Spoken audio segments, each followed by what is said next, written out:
Welcome viewers. और बात करना चाहूँगा मैं विकास लाइफ केयर के बारे में, और जो बोर्ड मीटिंग होने वाली थी उसका आउटकम आ गया है।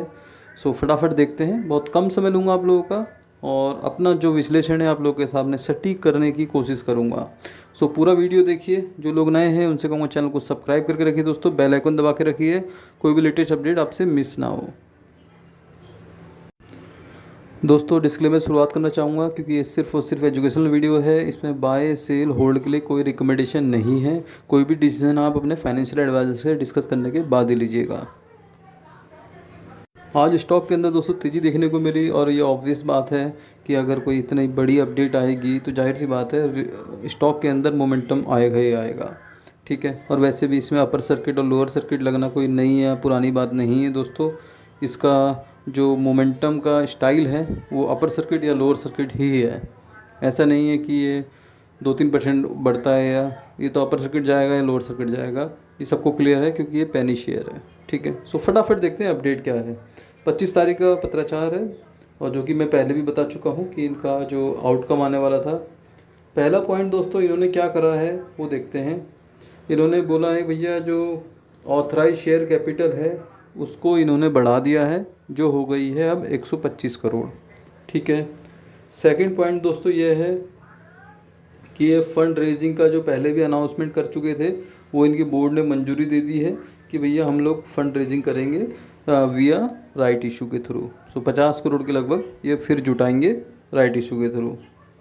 थर्ड पॉइंट दोस्तों ये है कि जो एडविक लेबोरेटरीज के अंदर ये एक्विजिशन करने वाले थे उसके अंदर ये CFO वगैरह ज्वाइनिंग होगी, और कुछ फंड वगैरह की ज़रूरत होगी तो वो प्लान वगैरह वो सब डिस्कस होगा।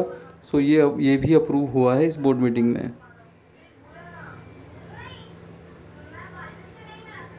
फोर्थ पॉइंट है दोस्तों, जो 40 एकड़ ज़मीन की बात करी जा रही थी उसका भी बोर्ड ने अप्रूवल दे दिया है कि भैया हम इसको करेंगे, और ये सब होगा दोस्तों राजस्थान में, और एग्री बिजनेस डिवीज़न से रिलेटेड होगा इसमें कामधाम। तो ये भी अप्रूवल है। और जो MOA था उसके अंदर जो अमेंडमेंट वगैरह होना था या चेंजेज होने थे उसका भी अप्रूवल मिल गया है। और जो अपॉइंटमेंट हुई है प्रीति गुप्ता जी की एज एन एडिशनल डायरेक्टर, और जो पुराने थे पंकज कुमार गुप्ता वो भी हो गया है। और जो चार्टर्ड अकाउंटेंट थे स्टेचुरी ऑडिटर वाले उनका रेजिग्नेशन हुआ है, उनकी जगह अपॉइंटमेंट हुआ है RSPH एसोसिएट्स का। और सबसे फाइनल का आउटकम दोस्तों जो इनका AGM वगैरह की डेट बता रहे हैं ये 20 सितंबर बता रहे हैं। ठीक है, तो ये सारे अपडेट इन्होंने आज अनाउंसमेंट करी है जो इनके बोर्ड ने मंजूरी दी है। सो आप लोगों का सिर्फ एक क्वेश्चन होगा करना क्या है। एक बार राइट इशू आया, दोबारा आ गया, फिर अभी ये 2-4 अनाउंसमेंट और करेंगे, बोलेंगे हम दोबारा राइट इशू ला रहे हैं, तो क्या ये सही डायरेक्शन है? दोस्तों अगर मैं पर्सनली बताऊं मेरा व्यू, डबल राइट इशू आने का 2-3 महीने के अंदर बिल्कुल भी हजम वाली बात नहीं है, पहला पॉइंट। बट जिस तरीके से ये लगातार अनाउंसमेंट करते जा रहे हैं तो यार अनाउंसमेंट के लिए पैसे की ज़रूरत पड़ती है, और फंड का ये अरेंजमेंट कर रहे हैं, इंटरेस्ट फ्री फंड मिल जा रहा है इनको राइट इशू के थ्रू, तो जाहिर सी बात है ये अप्रोच करेंगे उसको। सो ये ओवरऑल कहानी है। बट एक रिटेल इन्वेस्टर को क्या करना चाहिए? तो दोस्तों मैं पहले भी वीडियो में बता चुका हूँ कि भैया जब तक ये पेनी शेयर है इसका जो भी न्यूज़ वगैरह जो इन्होंने हवाबाजी करी है वो जब तक बैलेंस शीट वगैरह में थोड़ा बहुत भी रिफ्लेक्ट नहीं होना स्टार्ट होता तब तक कोई बड़ी पूंजी पेनी शेयर के अंदर नहीं लगानी चाहिए। ये मेरा व्यू है। मैक्सिमम पोर्टफोलियो साइज का 5 से 7% मैक्सिमम है दोस्तों। ठीक है, जब यह बढ़ने लगेगा तब फिर और ख़रीद लेंगे। ऐसा नहीं है कि 3-4 रुपये का शेयर है ये अब 1000-2000 का हो जाएगा, इतनी जल्दी नहीं होने वाला दोस्तों। अगर होगा भी तो उसमें भी 10-20 साल लगेंगे। अगर उस तरीके से ये FMCG बन जाते हैं, हिंदुस्तान यूनिलीवर या ऐसा कुछ बड़ा ब्रांड बन जाते हैं तब। अभी तो ये शुरू करेंगे एथनॉल के लिए, ये प्रोफेशनल हायर करेंगे भैया स्टेचुरी बताओ मुझे, बहुत कुछ है दोस्तों।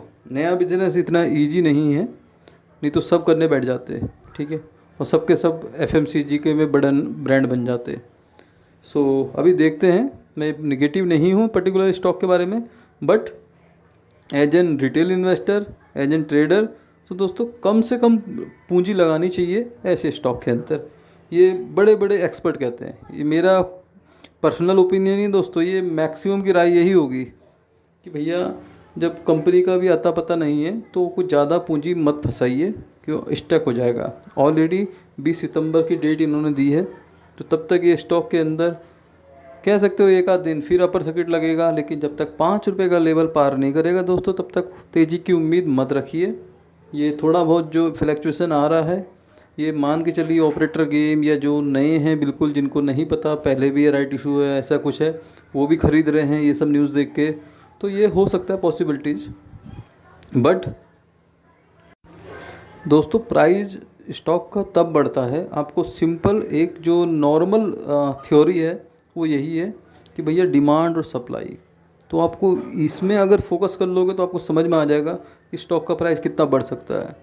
यार ये राइट इशू ला रहे हैं तो मीन्स मार्केट के अंदर और स्टॉक की सप्लाई कर रहे हैं, ठीक है। सप्लाई बढ़ेगी, डिमांड कम होगी तो स्टॉक गिरेगा दोस्तों, इंस्टेड ऑफ बढ़ेगा। आपको ध्यान रखना है, जब जब राइट इशू आएगा तब तक स्टॉक का प्राइस गिरता है।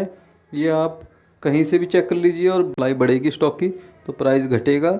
अब देखते हैं कितना घटता है। 2.5 रुपये तक तो मैं बता चुका हूँ कि इतना ये आना चाहिए at the time of right issue. So जब इनका नेक्स्ट अनाउंसमेंट आएगा तो मेरे हिसाब से हम 2.5 रुपये का लेवल इसको टच करते हुए देख लेंगे तब तक। सो ये ओवरव्यू है। सो समझ में आया तो दोस्तों वीडियो को लाइक, चैनल को सब्सक्राइब जरूर करिएगा। मिलते हैं नेक्स्ट वीडियो में, बाय बाय।